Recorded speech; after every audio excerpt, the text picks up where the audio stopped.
So students, this chapter is second chapter, acid, base and salt. So we study this today. You have learnt in your previous classes that the sour and the bitter taste of food are due to acid and base respectively present in them. कह रहा है आपने पिछली classes में पढ़ा है कि जो आपके भोजन का स्वाद है वो खट्टा या कड़वा क्यों हो जाता है, क्योंकि उसके बीच में एसिड और बेस आ जाते हैं. कह रहा है अगर आपकी फैमिली में कोई भी पर्सन को प्रॉब्लम हो रही है एसिडिटी की due to over eating, which the following would you suggest as a remedy? Lemon juice, vinegar, baking soda etcetera. कह रहा है आप इनमें से किस चीज़ को आप एज ए रेमेडी सजेस्ट करोगे? रेमेडी मीन्स आप उन्हें किस चीज़ को एक तरह से दवा के रूप में दोगे.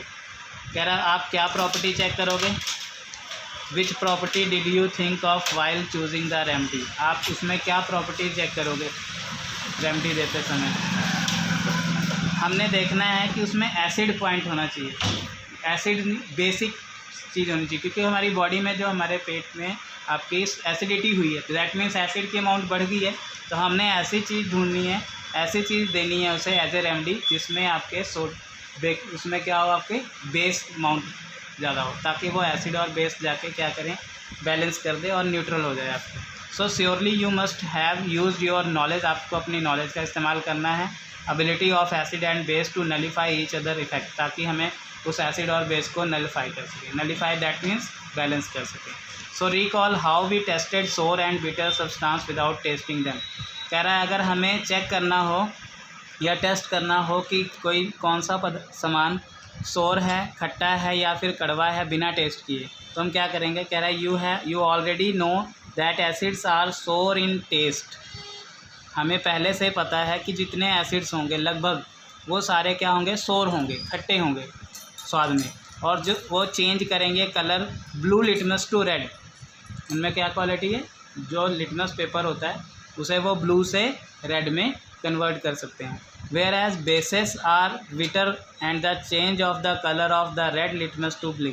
बेस क्या होते हैं, वो कड़वे होते हैं और वो क्या कर सकते हैं, रेड लिटमस से ब्लू में कन्वर्ट कर सकते हैं. नाउ लिटमस है क्या, एक नेचुरल इंडिकेटर है. टर्मरिक भी एक आपका नेचुरल इंडिकेटर है. Have you notice that a stain of curry on a white cloth becomes reddish brown when soap. कह रहा है आपके मान लीजिए कपड़ों में कोई करी गिर गई है, ठीक है, और उसे जब हम सोप के साथ, साबुन के साथ धोते हैं तो वो रेड क्यों हो जाती है? वो क्या कर रही है, एसिड और बेस की उसमें क्या है, रिएक्शन हो रही है. ठीक है.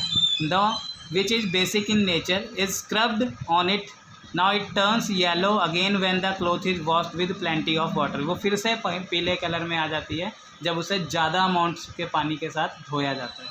So now you can also use synthetic indicator. हम क्या है, जो सिंथेसाइज किए हुए इंडिकेटर हैं जिसे हम लैब्स में, लेबोरेटरीज में बनाते हैं, उसे यूज़ कर सकते हैं. Like methyl orange and phenol ethylene.